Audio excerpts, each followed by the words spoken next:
Today we're going to go over what has finally happened in our first battle in Zone 2 against GG, and even update you on my current progression and my thoughts on the map so far. So let's get into today's video.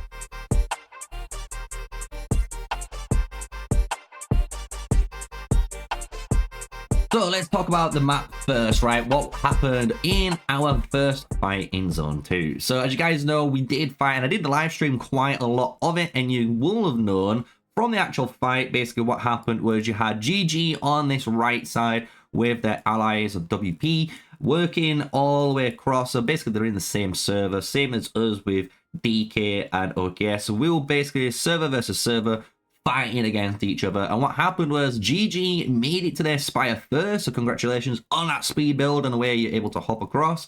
And then they were pushing into the middle first, while OKS and DK got to their Spire later, but then built a defensive structure around this area, right? And as you guys know, from my very last live stream, you might want to check that out. We did stream the last major kind of fights that were happening. And then basically we got the call, right? We got the call to back up because honestly, the activity on OKS end was just nowhere near as up to par with GG. So big, honestly, W to GG. Congratulations, man. I'm not even heartbroken from it. I actually would love to fight there, and I gained quite a lot of merits, which we're going to showcase in the next section, so don't worry about that. But you can see they were able to capture the Spire, and then from a little bit of a fighting, we was able to take the Spire back, but downtime happens and GT reclaimed that Spire and pushed in our downtime. I must admit, did a phenomenal job in this opening section. Then what occurred, and this is on the next day, so this is basically what happened yesterday when, you know, we basically stopped fighting. They carried on pushing, right? They carried on pushing up, and they're going to try and secure the pass location, which is the correct call if you're in these zones. So if you are fighting and you've won your zone, trying to make sure you can securely lock this area off, because in theory, just saying, there is quite a lot of space here which could allow players, maybe like myself, to sneak out some farm killing calves cloaked and do some damage and get some free merits and just, you know, cause a little bit of an issue on that area. So they're doing the right job and then moving up, right? And you can see here DK still out still. They've got a nice defensive kind of area. So this is going to be the next job on probably GG side. And you can imagine they're only going to be going like a couple of flags in. They don't need to do too much. They only have to disconnect one flag to get rid of the whole thing, which is fair enough, right? So you can see here we've basically come out, and on OKS side of things, we've gone into our other zone. So you can see this is kind of the beauty of it. If you do lose your Zone 2 fight, you can still go to the next Zone 2 if you have allies. And obviously with you and your allies, you're able to capture still the behemoth that you need to fight in the next areas, right? So really good. We've kind of gone and built through here, and now we're basically building up and getting ready for our Zone 3. So the Zone 3, if you guys are wondering, isn't going to have much action in apart from the rune fights. So you can see these rune fights are going to be occurring through here. You can see pass 4s do open, but I think this is going to be later on in the stage. We'll soon see when that occurs and how crazy that's going to be. But there is a lot of time you can see on build up in Zone 3, so it's going to be interesting to go. And then finally, the Zone 5, the finale of everything. So we'll see how things go, guys. We'll see how things go. And that is basically kind of like a good summary of what has occurred so far. GG winning the first round of the combat. And on the top side of things, if we just go up here, you can see LNV as well, finally coming out on victory 2, on top and pushing out their LNV and Outlaws, right? So they got Outlaws and Wolves on our allies getting pushed out, but it was one of the best fights we saw. It was going out for a very long time. So big W to both sides there who participated. Obviously, I haven't got too much information how this kind of progressed out because I wasn't watching it that much compared to my own fight. But what I do remember of watching it, if you want a little update, the fight kind of occurred on this plateau, and then again it came down to this Spire area And once this spire area was broken down, you can see where it's kind of lied down now. So we don't know if there's going to be any more fighting here. I doubt it until the next couple of zones come through. But now let's talk about my progression, right? And then we can go into the map and talk about how I actually do like this map so far and the layout on how it's been. So when we go into the conquest achievements, you guys are going to have a nice surprise in this video, because in the season rewards, we do have 20 out of 20 achievements, meaning if I go all the way down, you can see everything that I'm able to get. And to be honest, I've got some easy ones I can still go for, and I haven't got them yet. So it's going to be interesting to see how many achievements you're able to grab, because I've got already the building ones, and you can see I'm missing one, which is the easy one.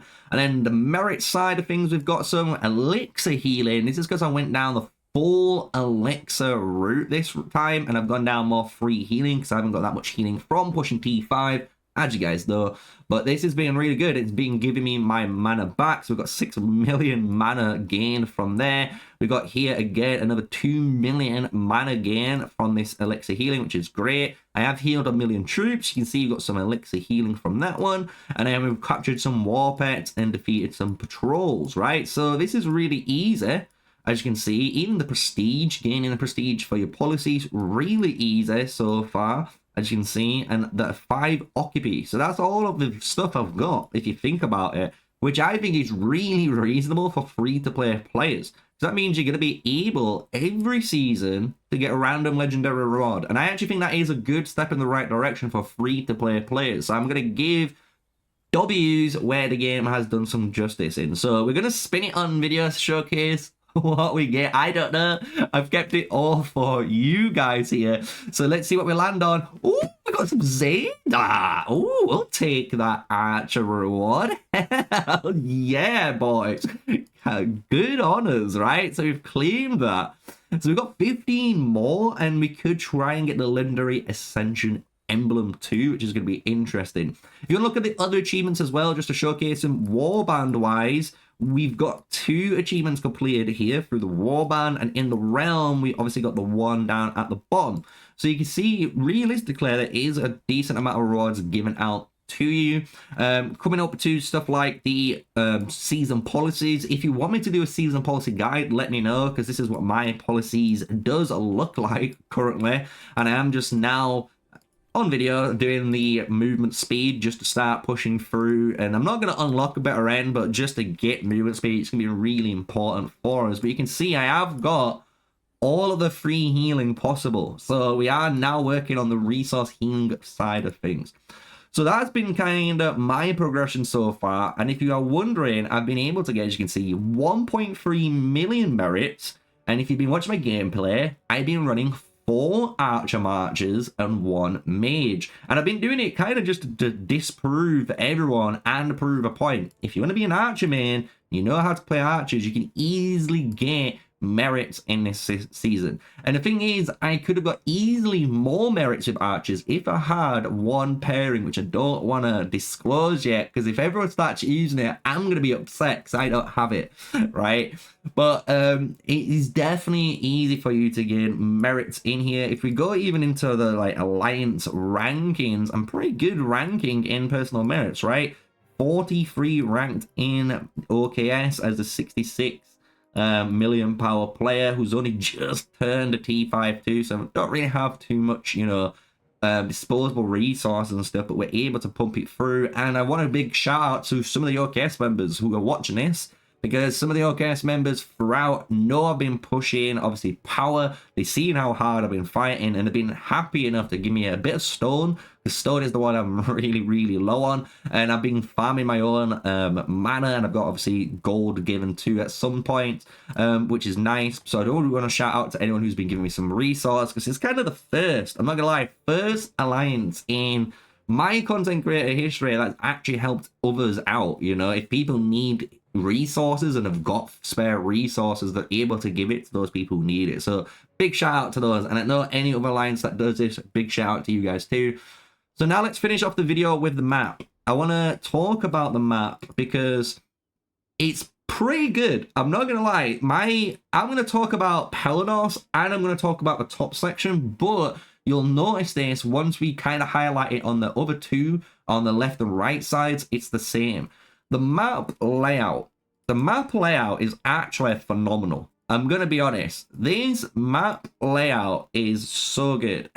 And the thing is, with the map layout, it's really good for cavalry players too. So if you're a cavalry player and you've been waiting for your cavalry to get some use, you're going to love this seasonal map, because this map is what we've been asking for since the last 2 seasons. Even in Season 1 when it was perfect, Season T1 wasn't great for Cavs, Season B2 wasn't great for Cavs, and that's why they're remaking the map again for them. So this one, though, is really good. And the reason why is I'm going to kind of, refer to a different game, right? So this map is set up similar to Call of Duty. Hear me out. Hear me out. If you are a classic Call of Duty player, you will know of the very basic concept that made, honestly, Call of Duty maps so fun to play and so great to play. And it was the 3-lane setup. So no matter what, if you was a new player or a professional player, if you went down the left side, the middle, or the right side, the map looked in a particular way. So you could learn the different areas and the exploits and stuff, like the best positions. And this does the exact same.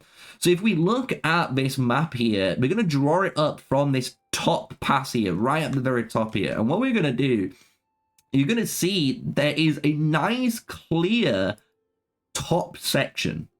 And this top section covers, and we'll label it 1 for now, right? So you can see the first lane. And this is accessed by both players. It's a longer route, and you can just basically get to each other no matter what. No matter what, you can get to each other. There's no real big choke points. There is early bridges that you need to access through. So for us, you can see ours is over here. For these guys, they've got to go through, I believe, this little choke point here. So pretty good, right?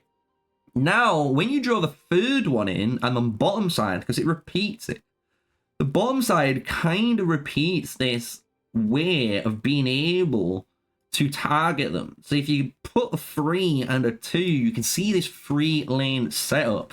And what this enables you as a player and you as an alliance or just anyone is the ability to, if you think about it, you could come from any of these 2 passes, right? So if you draw these 2 lines in, as you can see, this line connects to all 3 areas, and you can get through just by going up and around. So you can see how you're having access to both zones just from the get-go. And this is the same over on our side. So you can see here we have a really good little mini access. And what this allows the alliances, so Team A and Team B, to do is always choose. Do we want to go and fight on the high ground, and do we want to counter by going down on the bottom ground? Do we want to instead both fight into the middle second lane? Do we want to kind of, meet up on the top? There's all sorts of cool stuff. And the beautiful thing about this is, in the middle, if you're a flying or a cavalry player, it's even more beneficial to you because you have access to both of the different lanes of fighting, and you have really easy access because of these different small streams that are dividing the areas that you can just blink over. Same with flying units. You have actually some really good terrain built from this kind of A-B side with a 1, 2, 3 lane setup. And the thing is, when we erase all of that, guys, this is the same in the other areas. So if you look up on the top section here, I'm not going to draw it in hard, but you can see it the same. So the top section goes up, and it's kind of on this ridge line. So you follow through this little pass here, and it's going to go all the way up and around. And you can see AMZ2 did this, right? They've built to block off the potential chance of the outlaws of wolves from building up onto this northern side. Same with the bottom. You can see the bottom does have this giant little chasm all the way here that you have access to, and this is a giant area where they have exactly the same little entrance to, and you can just get into behind enemy lines. And this is kind of really good map design, and this is what I'm glad to see.